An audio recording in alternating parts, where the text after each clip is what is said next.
C'est au milieu du XIXe siècle que les mouvements modernes pour le droit de vote et l'éligibilité des femmes prennent leur essor aux États-Unis et en Angleterre.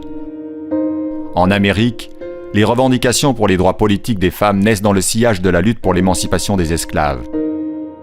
Après la guerre de sécession, lorsque le droit de vote est accordé à tous les hommes sans restriction de couleur ou de religion, les féministes poursuivent leur combat en fondant des associations indépendantes. En Grande-Bretagne, l'exigence du vote féminin s'inscrit dans la lutte plus ample du mouvement ouvrier pour l'élargissement du suffrage censitaire. Face aux résistances de la société victorienne, les revendications se radicalisent au début du XXe siècle avec la création de l'Union féminine dirigée par Emmeline Pankhurst. Les manifestations de celles qui deviennent les suffragettes sont alors durement réprimées par le gouvernement anglais, mais leurs actions occupent le devant de la scène et traversent l'Atlantique.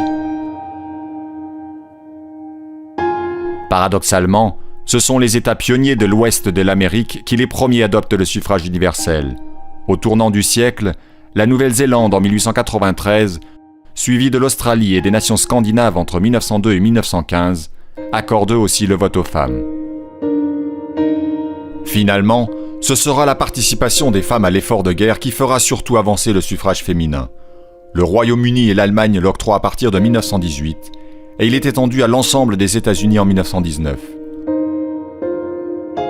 En France, le droit de vote des femmes, pourtant régulièrement approuvé par la Chambre des députés pendant 20 ans, mais rejeté par le Sénat, est seulement instauré en avril 1944 par la Résistance.